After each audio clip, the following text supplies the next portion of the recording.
consciousness movement, even when I did back in 1972, we're full aware of the impact already that Srimad Brahmananda Prabhu had on the movement.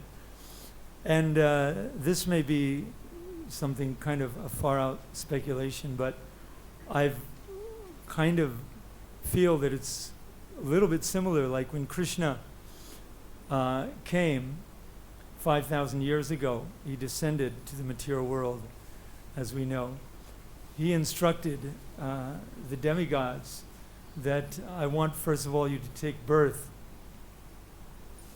in various families and assist me with my pastimes when I'm there. And so, of course, the Yadu dynasty appeared, and so many other devotees appeared in different places.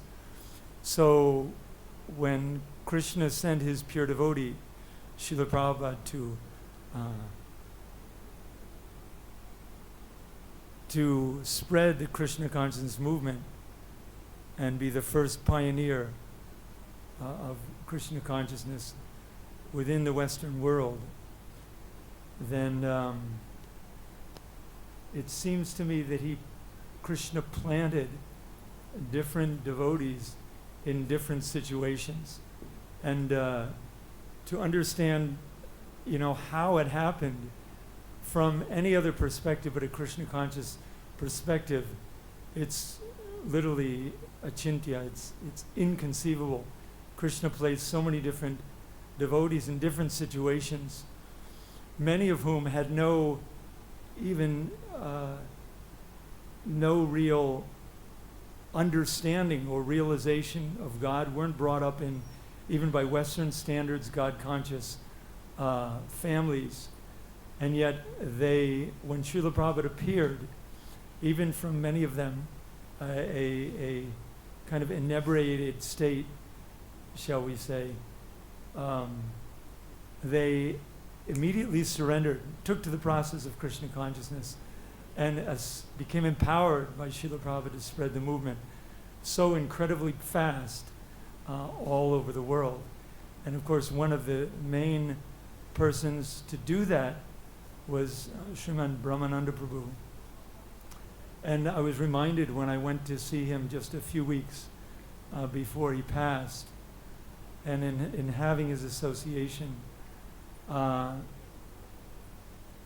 started realizing how dear these early disciples like that. I mean, I came in 1972, and already the movement was spreading all over.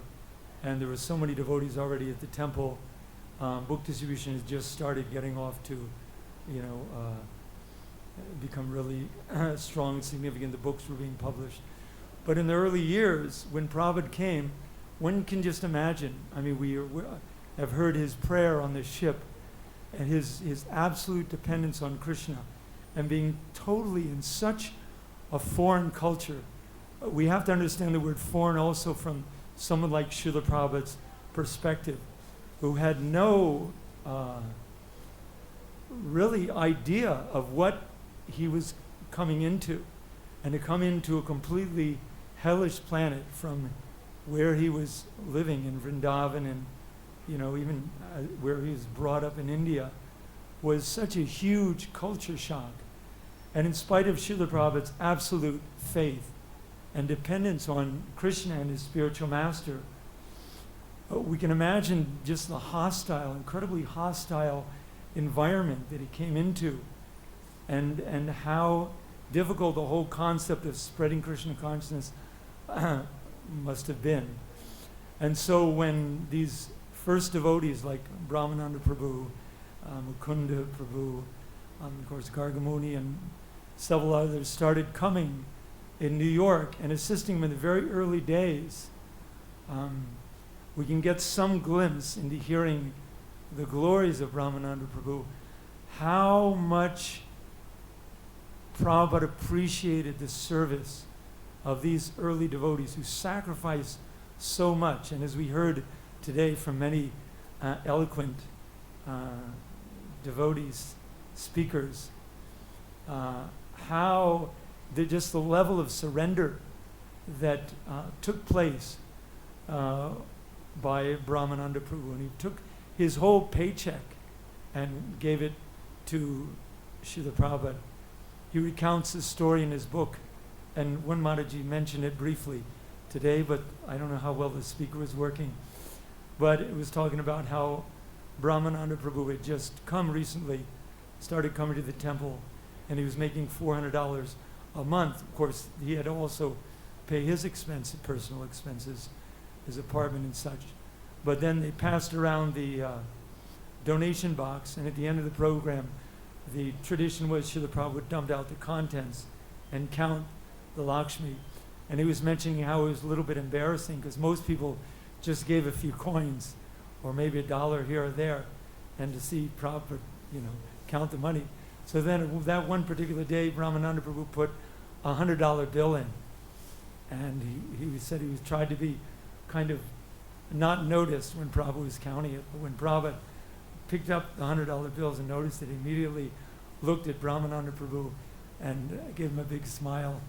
And so again, the service of these devotees in the early days and their surrender is such a powerful example for us to follow.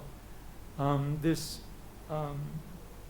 whole concept of, like Bhagavad Gita mentions, yadyara achariti shreshtas tattare vitarojana sayag pramam kurute lokasthadanvartade, of following in the footsteps of advanced souls is especially important. It's one of the cornerstones of our philosophy. This whole descending process is based on this process of parampara, and that's especially beneficial for us as conditioned souls because mostly we learn by our outward senses, by seeing, touching, experiencing like that. And although we have the books and the philosophy of Krishna consciousness, without the actual personal example of these devotees who, when they came to the Krishna consciousness movement, surrendered everything. And back in those days, and I think it was, anyway, one of the Matajis today was saying very nicely how nowadays we come to the Krishna consciousness movement, there's this huge temple with incredibly opulent prasadam and so much incredible facility. If we were back then in the early days, and like Brahmananda Prabhu was saying, Prabhupada, in the first place he was saying, had to step over the drunks to get, in and out of where he was staying.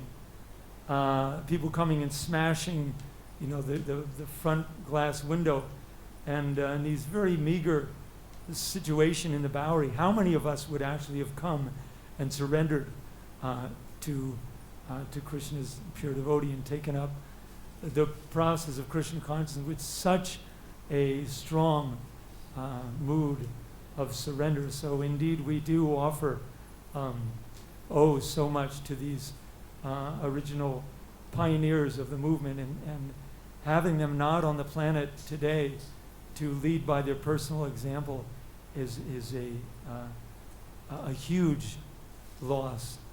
And just real quickly, I wanted to mention the effect, because I've only been in India now a short time. Devotees like Dinabandhu Prabhu and Parvati Mataji and other devotees. Of course, most of you have been living in India.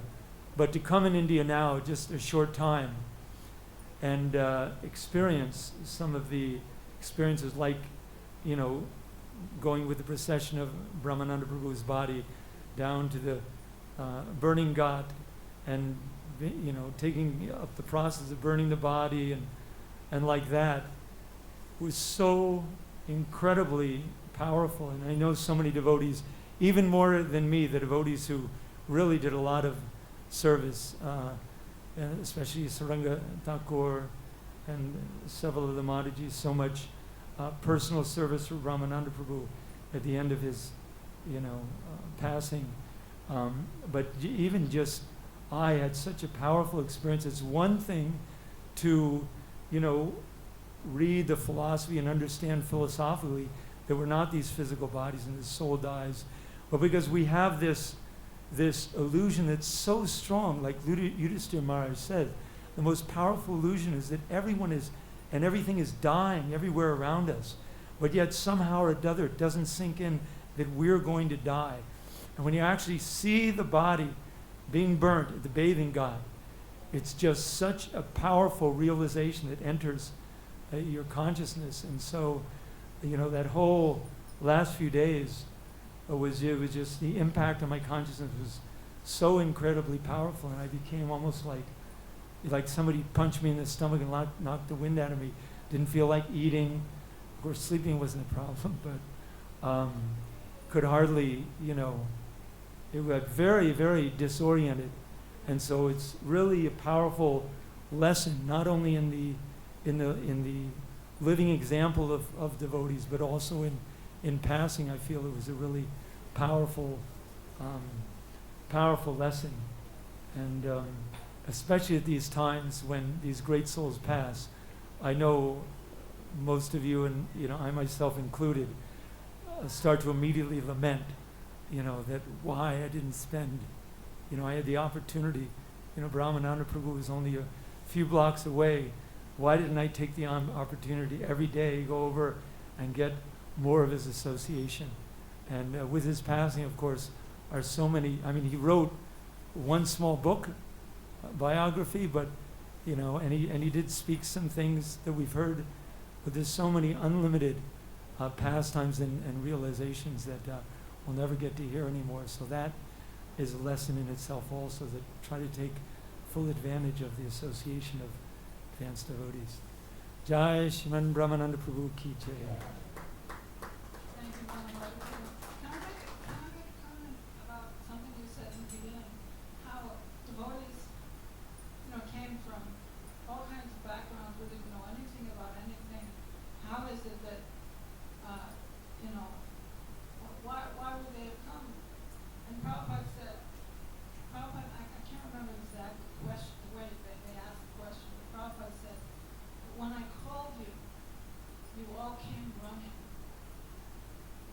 And that's the way it was. Brahmananda, I agree, they all went to India and then came back to New York and became, met Srila Prabhupada there. I went to India and I met Srila Prabhupada in India, and then I became devotee in India. It would never happen the other way. Never would have become devotee in the West, ever.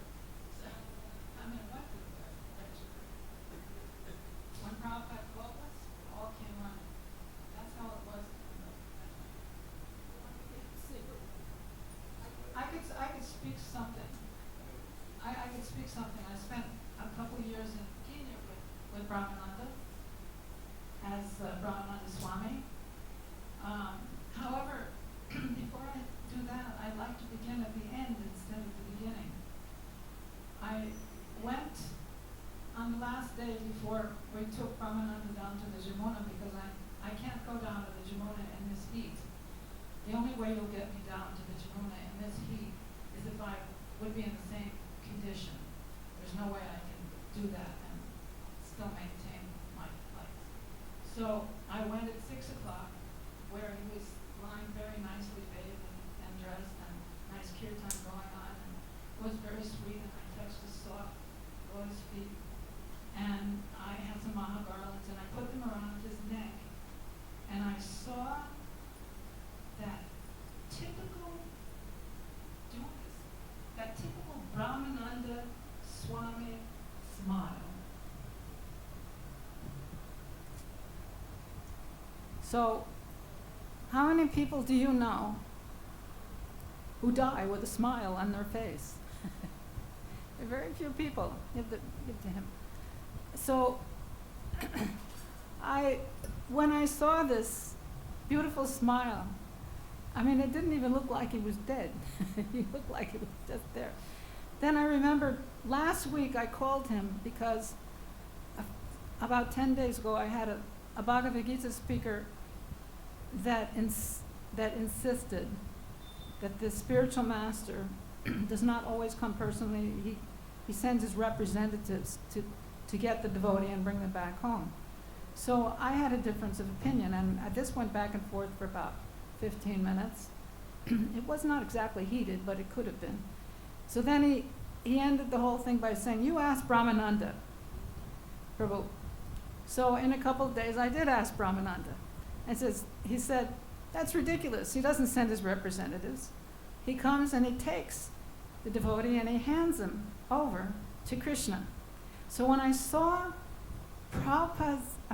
Brahmananda's face with that smile, it couldn't have been any other thing than Prabhupada must have come and taken him by the hand.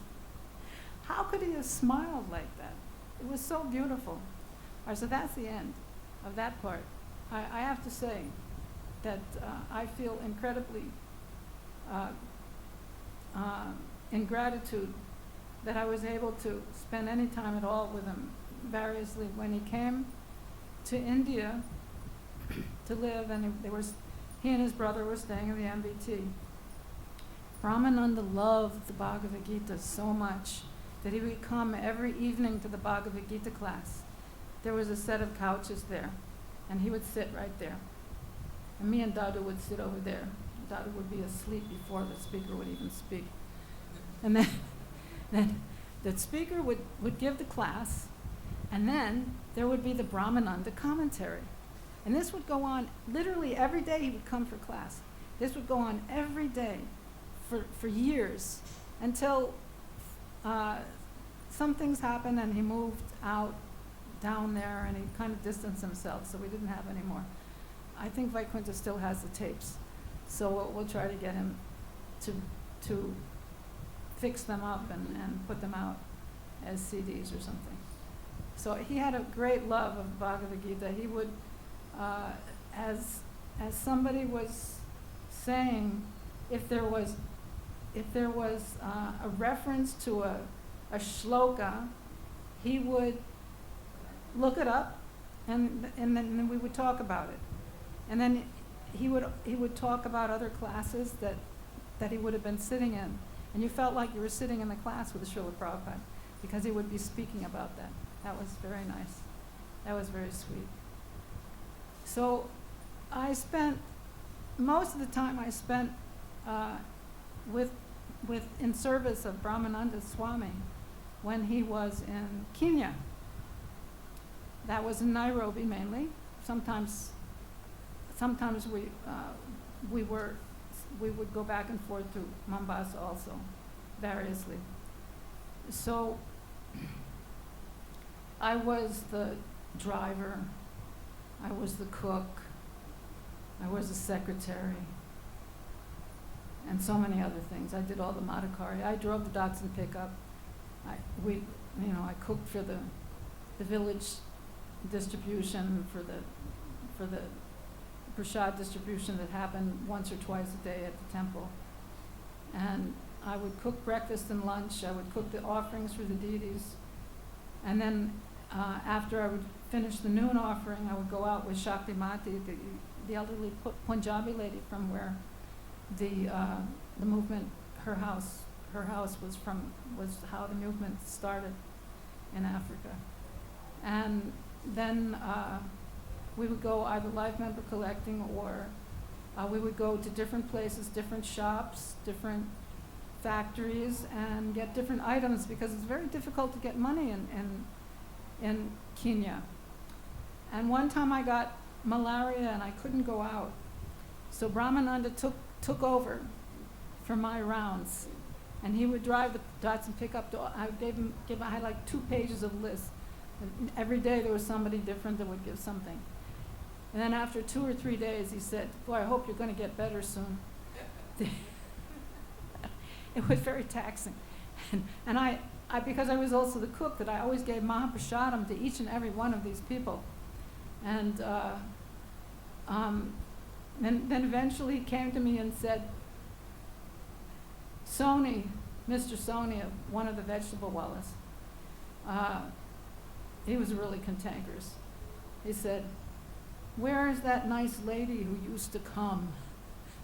Means he was getting, Brahmananda Swami was getting, it just wasn't his thing. just to go around doing these things. He used to engage us all in different programs. He would take us at least once or twice a week. We would have programs at the Indian, all the Indian Samajas that they had there in Nairobi. Damji Devji and G.N. Shah, they were like principal characters there in Kenya. And I'm sure they're deceased by now. And one time the Ananda Margis, I don't know if you know the Ananda Margis, they're anarchists. Anyway, they blew up some building. And the government was just going to lump us all in and they were going to kick us all out. But Brahmananda went to Damji Devji, and Damji Devji had a lot of influence, even though he was an Indian, and Indians were considered 10th class citizens in Kenya.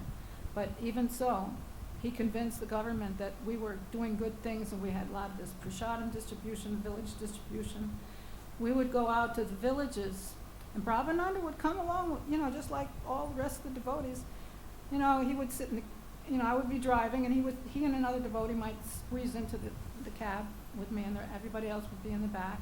And we'd have this huge barrel of khichdi or ugali or whatever it was that we were distributing that day.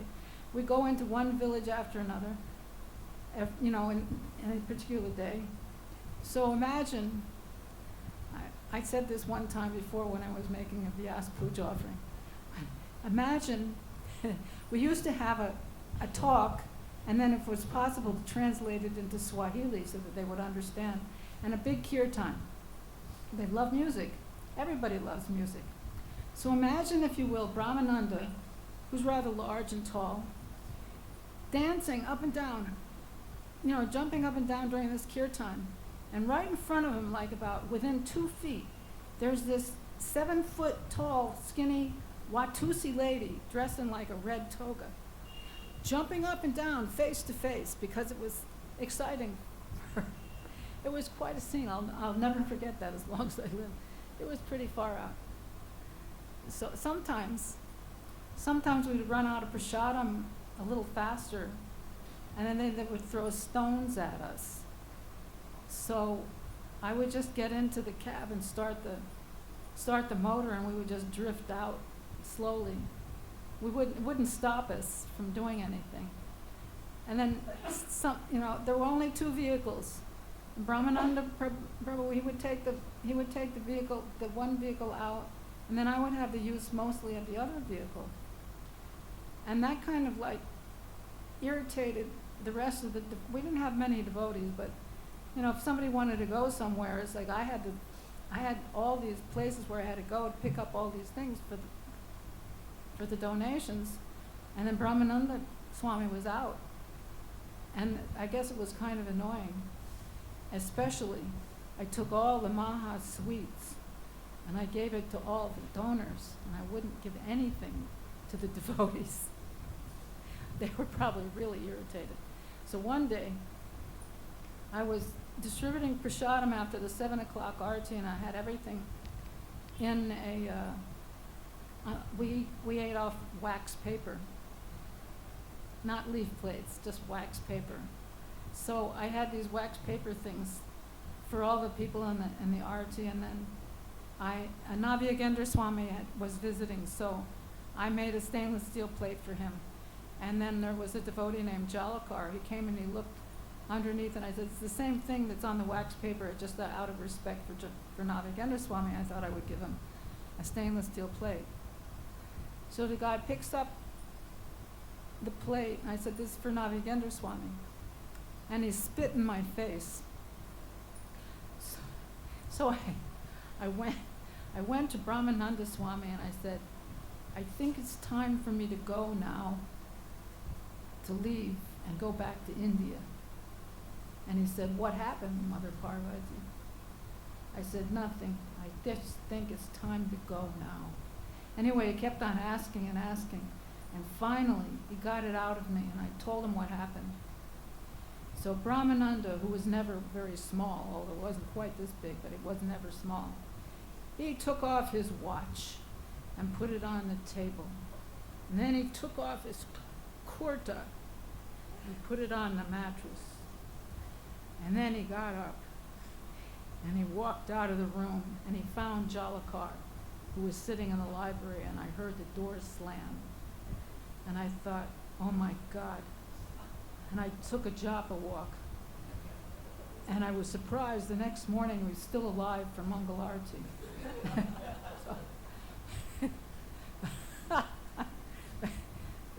These kind of things would happen.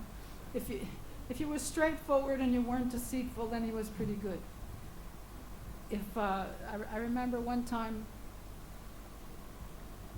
that my husband reminded me of a story. I called him to tell him of Brahmananda Prabhu's passing. And he said he remembered, must have been at least 8 years ago. We couldn't get any books. So Gopal Prabhu was describing what it would, would any of you go, take yourself to a country where you have absolutely no connection, you don't know anybody, you don't have anything but maybe a pair of cartels. We couldn't get any books there because of the currency regulations were so strict there in Kenya. We could get no books from Los Angeles. We figured out a way to get them from India, but then there was a port strike. There's always a strike somewhere in India. So there was a port strike, so they couldn't get any books out to us from there. And of course, it'd take months to get there anyway. So Prasanatma said to me, "Did you type that letter?" And I was a secretary, but I swear I didn't type that letter. He said, in the letter, it was so austere. You don't have any facility, no books or anything. He wrote a letter to Prasanatma, who was the BBT Jew at that time. "I'll break every tooth and bone in your body." And he was so frustrated, couldn't get any books. I said, "I swear I didn't write the letter." So you can look at the letter, because you know how you have the capital letter BS, the one who dictated, and the slash, the PDD, who typed it. Look at that. So it was very difficult to get books. We were lucky to get Back to Godhead magazines, and what we would do, there was a devotee who would get them printed, get a copy or two and get them printed right there in Nairobi, with some advertisements from different companies or shops in Nairobi, just so we could get something out. And a couple of boys would translate something into Swahili. So we had some very small publications. Brahmananda Swami had me type a letter to Prabhupada that, so very hard. The only program there was Sankirtan, Nagar Sankirtan, street Sankirtan, chanting Hare Krishna, and distributing prasadam. And we weren't making any devotees, so, you can read about don't be attached to the fruits of your labor, but when you're doing this year after year after year. So Brahmananda Swami had me type a letter to Prabhupada. "We're not making any devotees here. What are we doing here? Should we be staying here?" So Prabhupada wrote a letter back. He didn't answer any of those questions. Prabhupada wrote a letter back. He said, "Please maintain my center in Nairobi." And that was it. So Brahmananda, in full surrender, just carried on. And it was very difficult.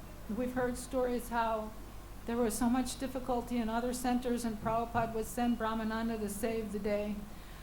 Well, Brahmananda Swami had a lot of difficulty in Nairobi, a lot of difficulty, not just with the conditions there, but also because of the conditions, what it does to your mind and your senses. So on 2 occasions, Prabhupada had to send some devotees to encourage Brahmananda Prabhu, because sometimes it was just so hard. It was just he was alone, or he couldn't get anybody to come to Nairobi and Mombasa except people that nobody wanted in their temples. We had the craziest people in that temple. We had the guy who nearly killed Karandar and Juru, Bilvamangala. We had Jnanadas and Lilavati.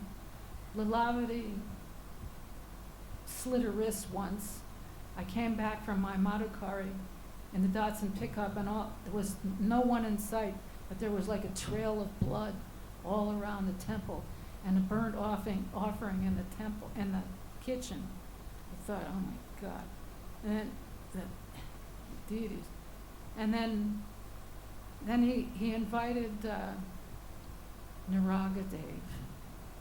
Naragadev had just finished his stint at Vrindavan, New Vrindavan Gurukul. He was British. Before the Gurukul, he used to distribute his father's pornography all over England. We had the guy who sexually abused every single boy in the Gurukul at that time there. And he was a very prolific preacher. He must have had a girl in every town and village.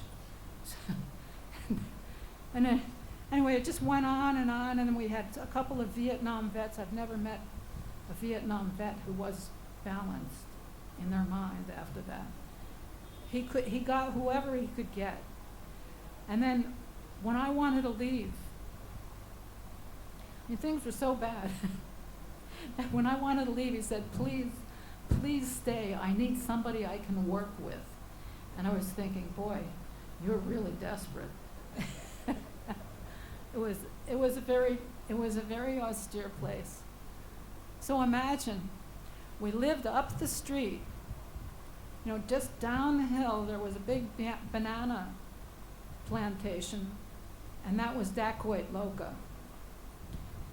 And one day, fortunately I was in Mombasa at that time, one day a bunch of dacoits came in the temple at 7 o'clock arti and demanded all the rings and earrings. They would have cut off your finger and your ears to get them too. And then they went to the deities. They didn't take the silver plates or the big brass sticks with the big brass chain. They took the makuts with the sequins on it. They figured they're the crowns, they must be expensive. These people were really stupid. Anyway, Mahavirya took one of those big brass things and started beating the guys. And as he was slipping in the blood, you know, one of the guys was flashing their machetes back and forth. I don't think Brahmananda was there at that time. When we heard the story with some people who fled to Mombasa from Nairobi that night on the bus, it was an 8-hour trip. So that's the kind of neighborhood we lived in. Those particular thieves were killed by a competitive group of thieves about 3 weeks later up the street. just to finish the story. So, so the last time I saw Brahmananda was we all had to collect our money for either was the rupee and the shilling were about the same, about 3,500 rupees either for a new visa or a ticket out of there back to India. So I was one of the first ones to collect because I knew every shopkeeper and factory owner and car mechanic in Nairobi. So when I got back, I gave the money to Brahmananda Maharaj and he deposited the money.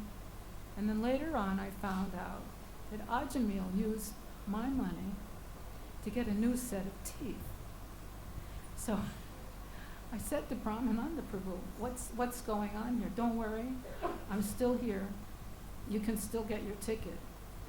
And it was very difficult because then Prabhupada sent some devotees to pick Brahmananda up because there was so much difficulty in the temple.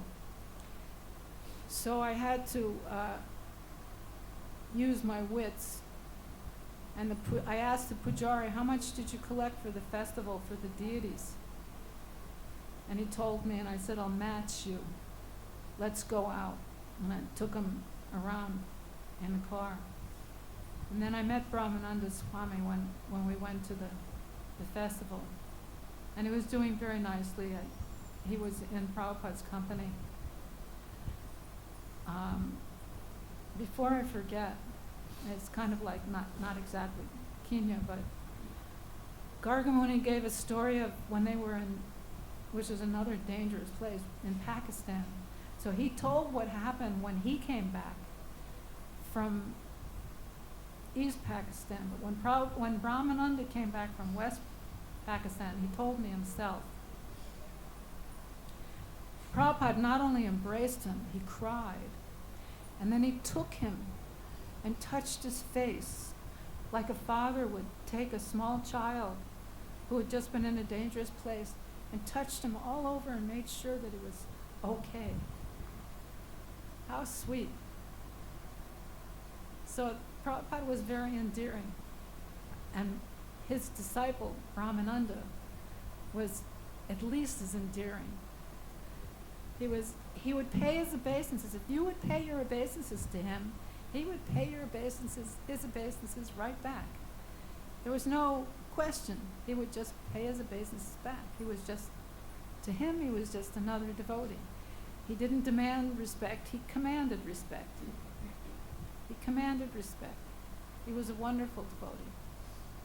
There were a lot of people who were afraid of him because they were a little duplicitous. One time, there were a bunch of devotees went to the Mideast. You know, those places like Dubai and places where you could collect a lot of money. We owed a lot of money to the BBT. So devotees went and they made a big collection. I think Riksharaj, Naragadev, Chaivana, and Jagadguru Swami, maybe one or two more, maybe Vishnu Datta went. Anyway, so they collected enough money to pay the BBT. But Jagadguru wanted to make wanted to take all the credit. So he took the money to Srila Prabhupada at the festival, and instead of saying, this is for your BBT, Jagadguru says, this is for you, Srila Prabhupada.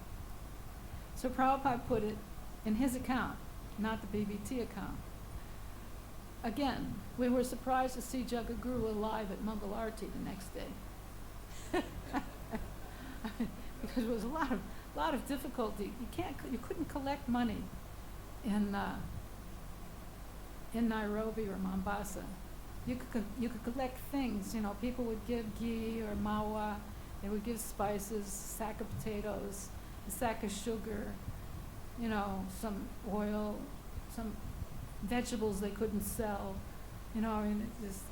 One day I came back. I didn't have time to do everything, put everything in the little storage place. So I asked one of the African devotees to please put the Danyapata in some water.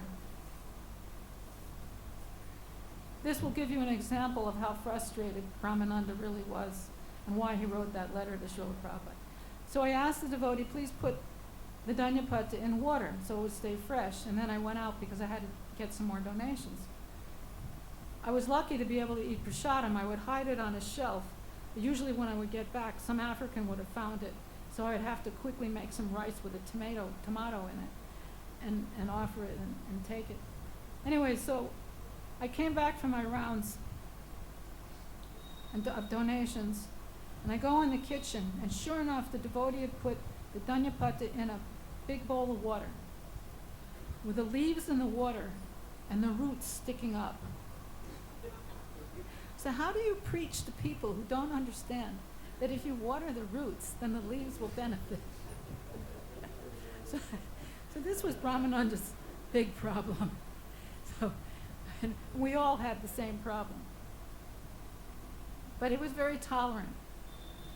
Now, considering all the problems, he would go out and try to find his lungi on the clothesline And then he would stand there and say, "Oh, I guess it's been Africanized." Was there. It's happened to Prabhupada too.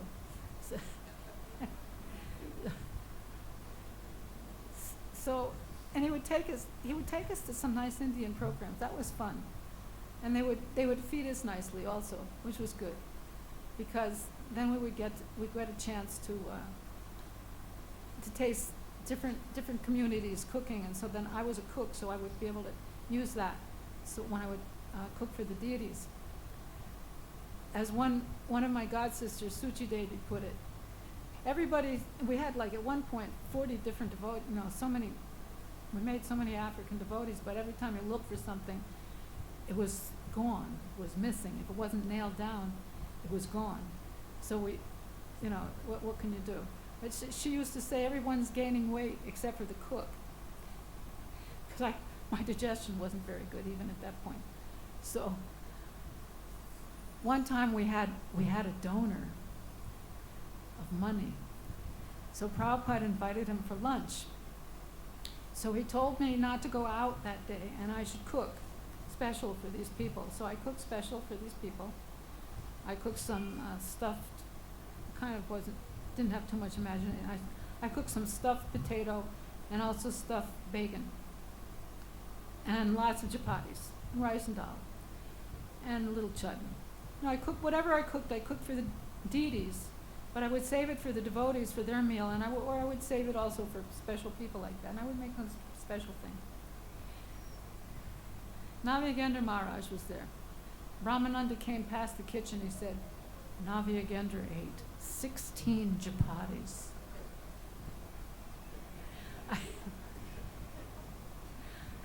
I'd expect Brahmananda to eat 16 chapatis, but I would never expect Navyagendra. I had a Gujarati lady who is a devotee now named Varaha Rupa. She was young then, and she came from Mombasa. She taught me how to roll nice, thin Gujarati chapatis. And then one day, I had a little altercation with a couple of the boys, and they ratted on me. It was a false story. But Brahmananda decided to send me to Mombasa from Nairobi. So I'm cooking the offering, right up to the last minute. Maharaj comes past the kitchen. Did you make that Maha brinjal, Mataji? I sure am going to miss you. So I thought, so why are you sending me? When it came time for Brahmananda to come with Prabhupada I guess they were coming from Mauritius, and Prabhupada had his accident, so his leg wasn't too good. So they were going to have initiations. Ambarish Prabhu was there. We got initiation, Brahmin initiation at the same time. It was pretty austere for him.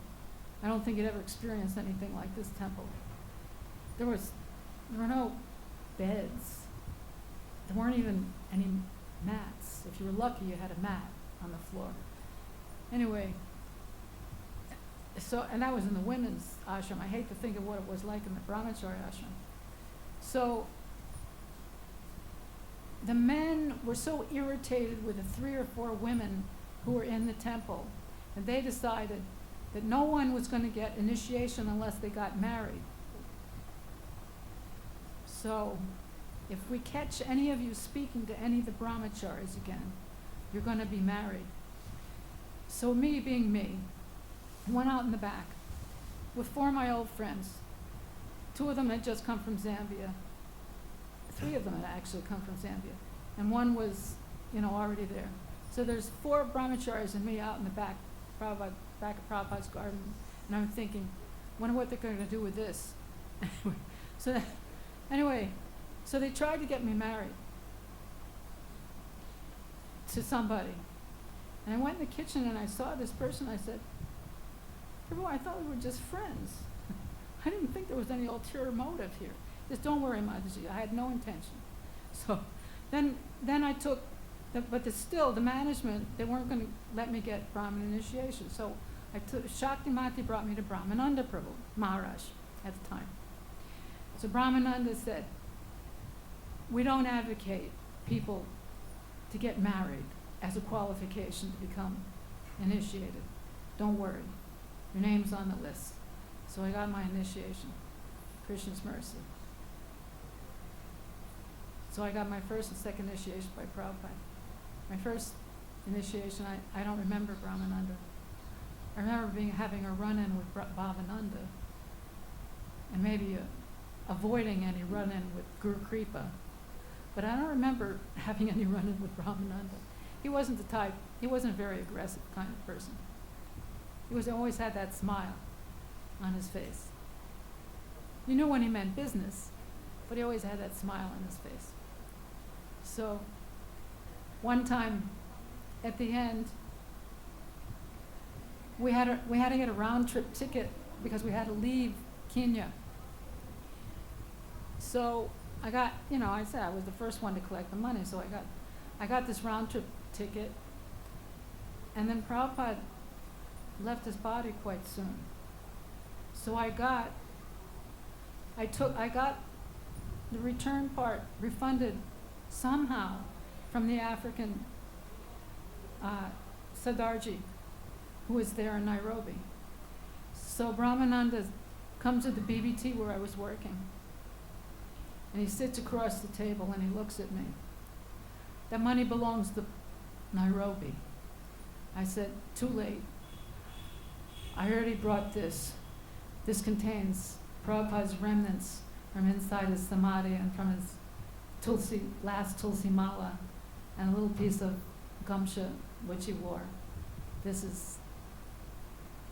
I had the nerve to contest it. I said, okay. So, I tried to push it as far as he could push it, but it didn't bother him so much. He tried. So, and then when he came here, and I always invited him to come for Bhagavad Gita class, and it was so nice. He spoke so nicely. He was so happy with the Bhagavad Gita, because Bhagavad Gita was more than just our ABCs to him, because he had studied it like 6 different kinds of Bhagavad Gitas before he joined the movement. And this Bhagavad, Prabhupada, he sat with an Aurobindo Bhagavad Gita, and Prabhupada had asked him to read one page, open the book any place and read one page. So he read one page. Now close the book. What did he say? And Brahmananda just drew a blank. He said, that's because he wants to sound like he's really profound, but it doesn't mean anything because he doesn't know anything. But when Prabhupada had him read his own books, he studied them so carefully and so cautiously, and he was able to preach so nicely, and he had such a good memory for shlokas. One day, my godbrother Mukunda Datta Prabhu, who is a musician and a Sanskrit buff, he has studied for years at the university in California.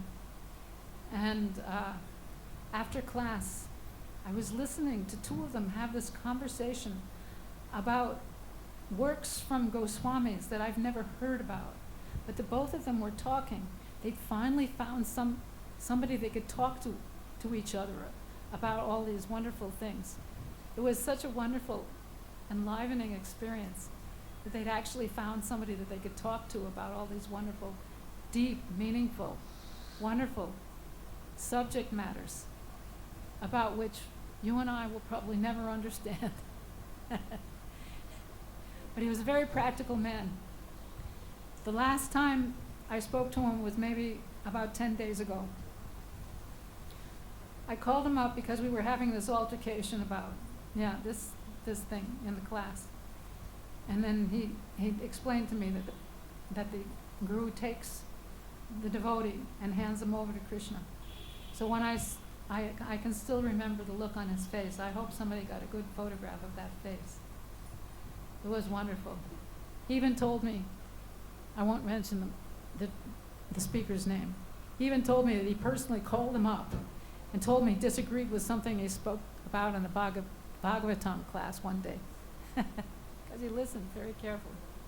He was very, very meticulous about what he would say and hear. So, thank you very much for hearing these stories. There are a lot of stories I could tell, but it's enough for now. Hare, all glories of Brahmananda. We'd really like to thank Prabhu. No, just one's enough. Such wonderful It's too hot. memories of Brahmananda Thank you. Swami in Africa and Kenya. Great trials and tribulations he had to go through. He was tested by the fire.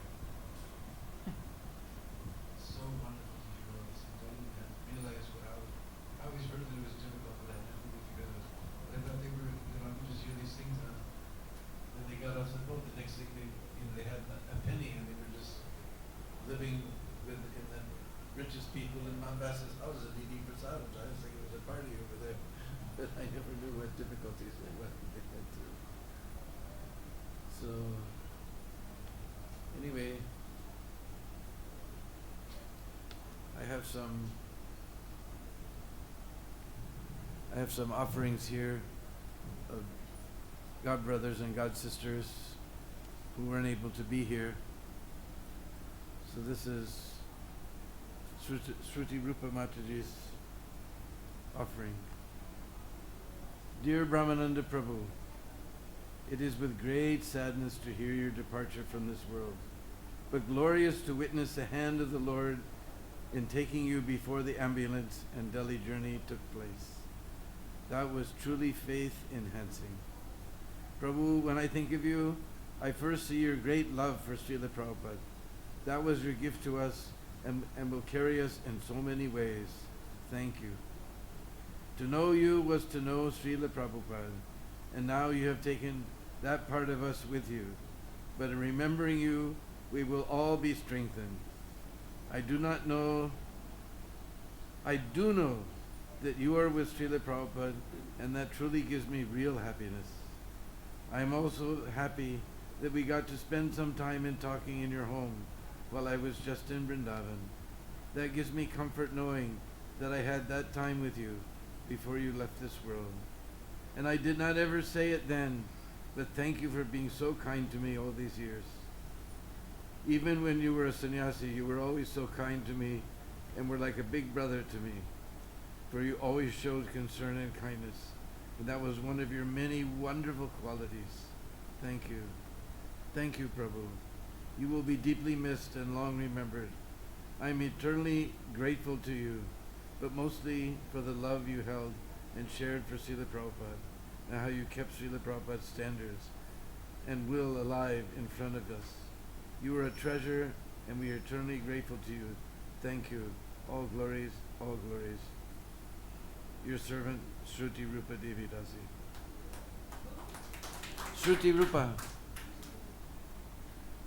So we'd like to thank Shruti Rupa. She said something to know Brahmananda was to know Prabhupada, and that's actually a fact. Before I read the next offering, I'd like to mention that I got a very interesting message on my Facebook 2 days ago from somebody named Cindy, who's not in my friend list. And she said, hello, I'm Brahmananda's sister. And we wanted to know more about Brahmananda's departure, and we wanted to see the pictures so that we could be there. And his mother is also still alive. She also wants to see those pictures. So I sent her to Mahadevi's page because she gave very elaborate descriptions. And then I sent her all of the links to the pictures that Adikeshav Prabhu and I don't know who was doing for ISKCON Vrindavan Live. And I also sent the link that Vrindavan Experience. And she wrote back that I'm so grateful to you for doing this for me. I'm sorry I didn't tell her about Vrindavan TV, Vrindavan.tv. Maybe somebody else did, or maybe she's here listening. But it was a great honor to be able to help Brahmananda's relatives to understand how great he was for all of us.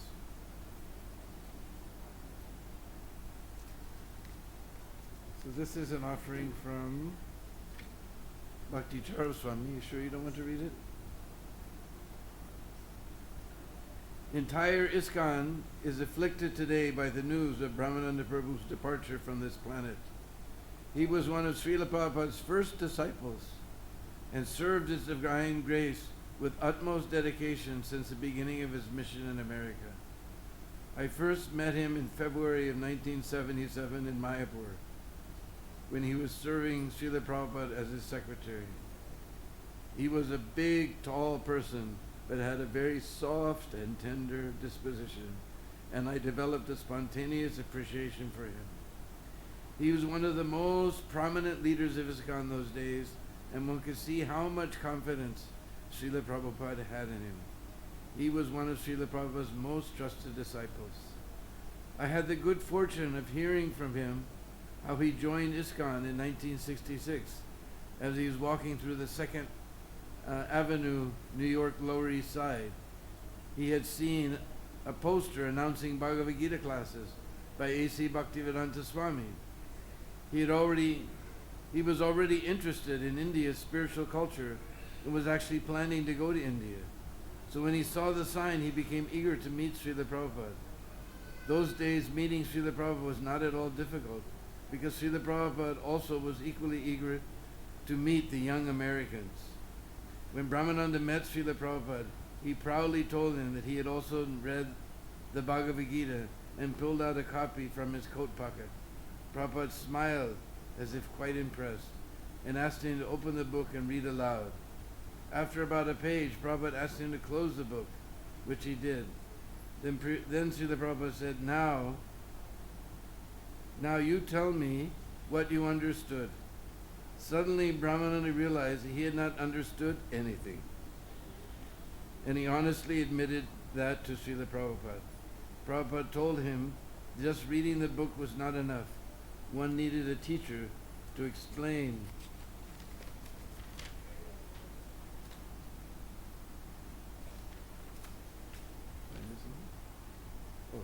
the contents. All right, there's one word there.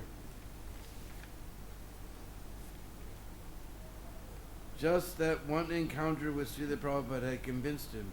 He quit his job teaching and became fully involved in serving His Divine Grace. 3 days before Gaur Purnima in 1977, Brahmananda Maharaj called me to his office next to Srila Prabhupada's quarters in Mayapur and told me that Srila Prabhupada decided to give me first and second initiation together. That news came to me as a big surprise and a great delight, and I felt deep gratitude towards Srila Prabhupada for bestowing such mercy upon me. I also felt thankful to Brahmananda Maharaj, and when I offered him my obeisances, he embraced me affectionately.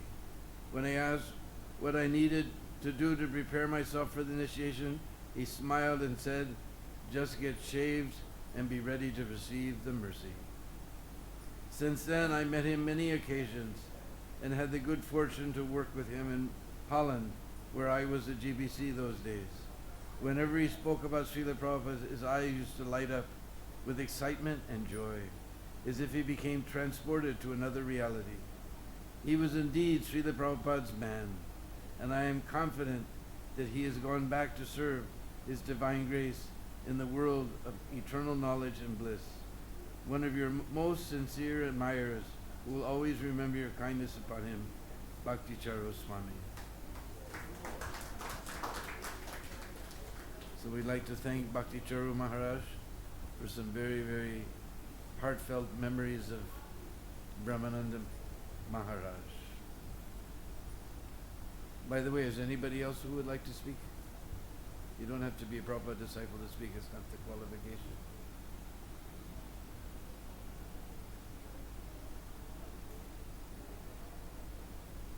Saranga, you were Dharmatma Prabhu? Come on, say something. You were speak something.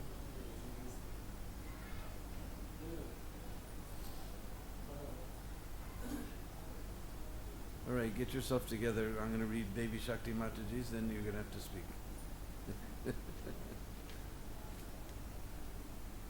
Our senior most God brother Brahmananda was the embodiment of love for Srila Prabhupada. He knew no other life than service to Prabhupada's lotus feet. He was so dear to Prabhupada that Prabhupada allowed him to save his life on several occasions. Fortunately, before Brahmananda left this world, he shared his intimate pastimes with Prabhupada for us to learn what genuine Guru Seva is. For us, he was an ever-present big brother from the beginning of our Krishna consciousness. As the first temple president ISKCON, he basically ran the movement according to Prabhupada's instructions. His heart was so soft like nectar that whenever he spoke of Prabhupada, he would cry. But externally, he was formidable to anyone who caused Prabhupada the slightest inconvenience. There are many examples of this, but because many devotees wish to glorify Brahmananda, I will simply pray for a drop of mercy that someday we may join him again in service to Prabhupada's lotus feet. Prabhupada explained that there is an ISKCON in the spiritual world, and everyone will go there except for Mr. Nair. Mr. Nair was the one who tried to cheat Prabhupada in the Bombay property, Jew property. So hopefully we will all meet Brahmananda again at Prabhupada's lotus feet. So we'd like to thank Devi Shakti Mataji for some of the sweetest sentiments for Brahmananda.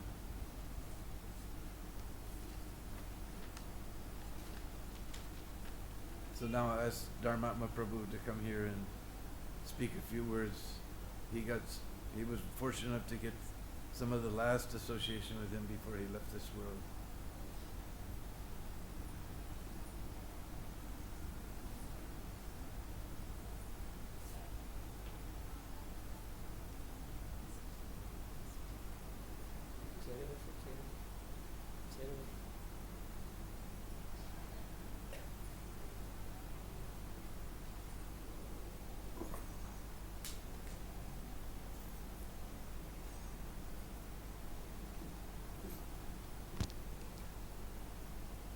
Hare Krishna.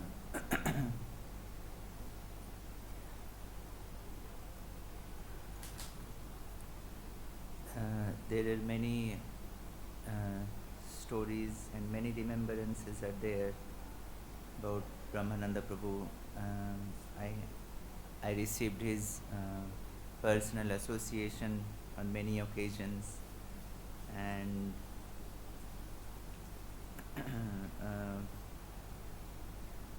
one time this last year, because of my so much services here, I couldn't come to him very often.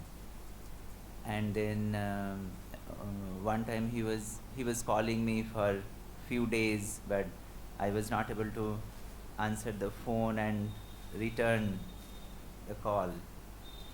So then finally I went, and he said, so then he was calling because I was not answering the phone, so he was calling other devotees, what happened, why I am not answering the phone.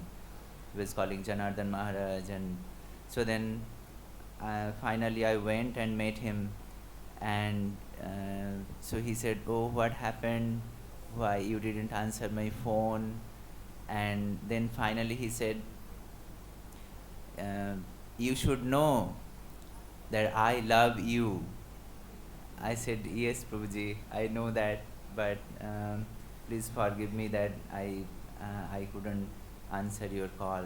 And so then, he and then sometimes he used to call me and tell me, so what's happening? Bring some Mahaprasad for me. Bring some cake. He liked the cake very much, our Mahaprasad cake. So then I said, okay, I will bring. And sometimes he used to tell me that he loved the pizza and burger, those things also. So he said, oh, bring something for me.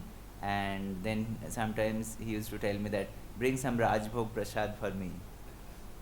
So, and then whenever I went one time he told me that, can you make me some kurta from Ganga Prasad? I said, yes, Prabhuji, I will do it. So then, so I said, which color you need? Do you need the light or dark? So he said that, no, I want to wear in the hot season. So he said, you select the color. So then I went to, I took one sample of his one sample kurta, and I went to Louis Bazaar to Ganga Prasad shop, and then so I selected the color, and after maybe 10-15 days, they took time. So I took those kurtas, and so he said, oh, he liked it. He said, oh, it's very nice. And then when next time I went, he said, oh, these kurtas are very comfortable. These are very nice. And so then on 6th of June, I closed Prabhupada house around 2 o'clock, and then I go to Brahmachari ashram for taking bath, and then come for prasad, lunch prasad. So then after I took bath, then I saw one missed call and SMS from Mahadevi Mataji, and so then he sent me that Brahmananda Prabhu has problem breathing, so he needs some oxygen cylinder. So then I called the hospice. So Dr. Abanish, he said that, okay, we have the oxygen cylinder and everything, the mask. So I said, okay. So then I took prasad, and then Dr. Abanish called me again. He said that, no, we don't have the oxygen cylinder because we need for the patient here in the hospice. So then he gave one phone number, contact number in Mathura. They supply the oxygen cylinder. So then I called them, and they were ready to. So then I thought that, okay, so let me go and see how exactly what is happening to Brahmananda Prabhu. So then I went, and he was sitting that single couch. So he was sitting there, and when I went there, his eyes were closed, and he was suffering because of breathing problem.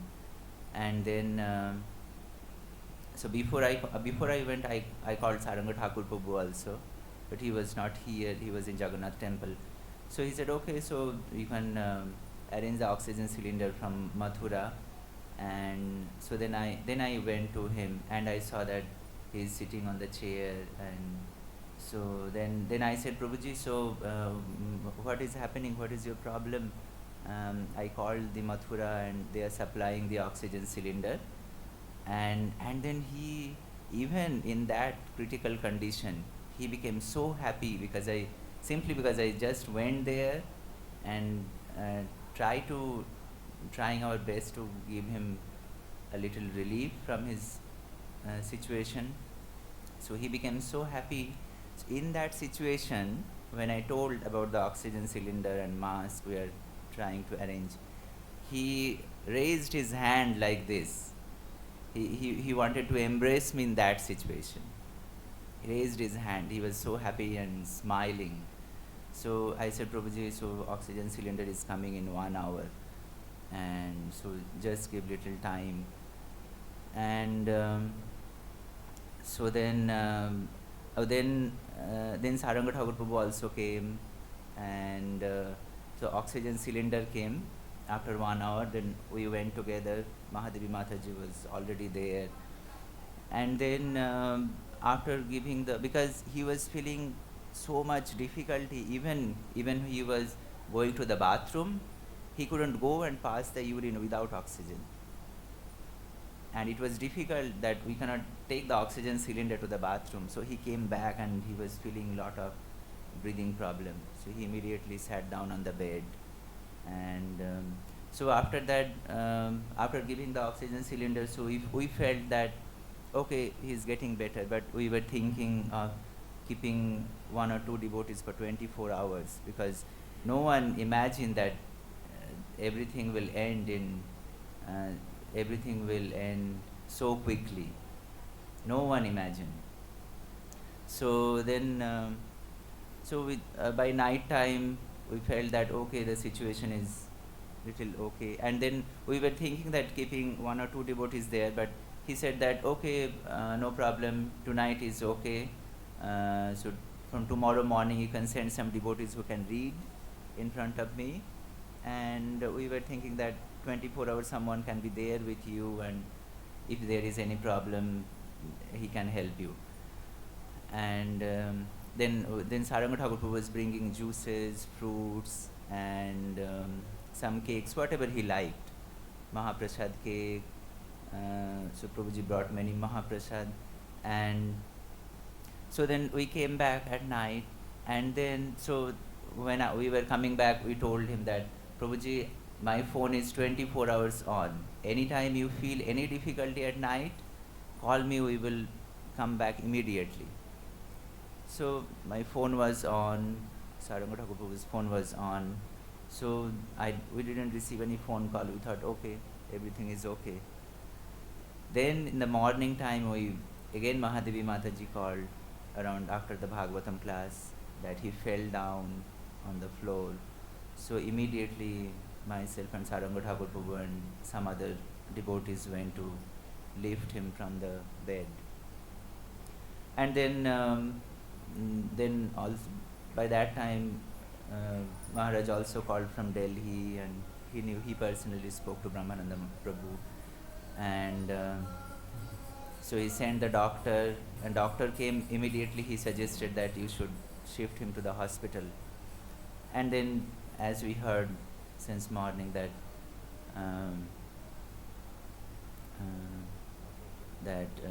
he didn't wanted to go out, but when the doctor told, he didn't refuse at that time. So then he said, then Saranga Thakur Prabhu came out from there to arrange the ambulance and take some money from the temple. We will need money in Delhi. So then he asked me, there, I was there, he was there in the room and I was there. So he told me, I was sitting next to him. So he asked me, so if you take me to Delhi, how you will take me? And he said that I cannot go to Delhi without oxygen. So I said, okay, Prabhuji, we will arrange the oxygen, no problem. So he said, how you will take me? So I said, oh, we have the AC car in the temple. We can take you. You have the big car, AC car. So he said, no, I will go to Delhi in ambulance. You have to arrange AC ambulance for me. Otherwise I cannot go to Delhi. And then he said, you have to arrange for me from my door to Delhi hospital. So I said, okay, we will arrange that. And then after that he didn't speak much, but because by that time the breathing problem was getting worse, getting bad. And so then we were getting busy. The ambulance came and it was little small, and as you know, everything is little difficult in Vrindavan to arrange.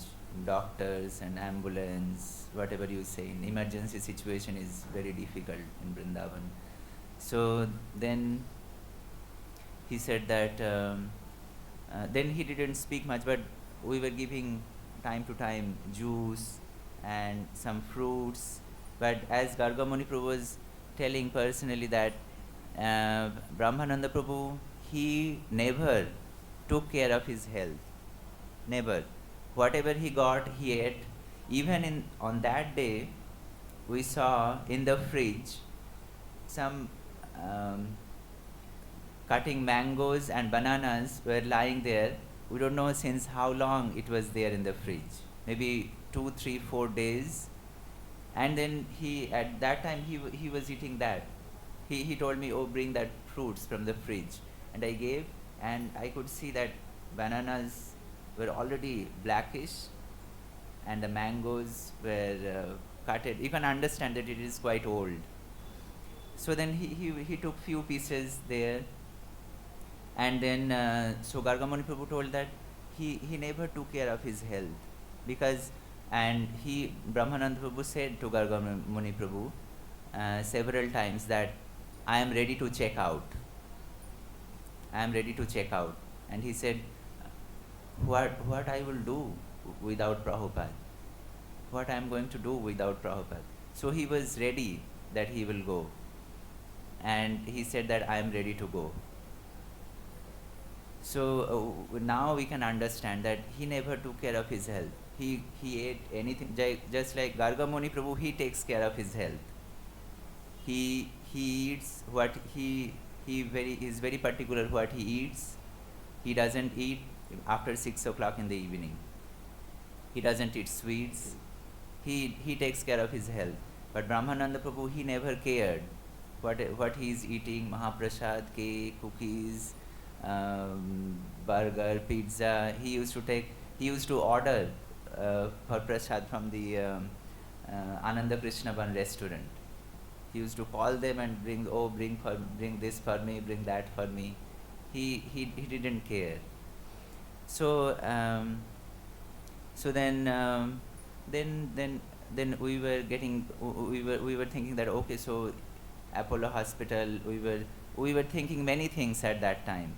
We were thinking, sometimes we were thinking, okay, so we will adjust in this ambulance only, we will try to take him to the Delhi hospital, or we can shift him from here to Bridge Healthcare, and then we will call the Apollo Hospital, they will send their their ambulance, because Apollo Hospital ambulance, they have everything, ICU, nurse, doctor, everything. The whole setup is there.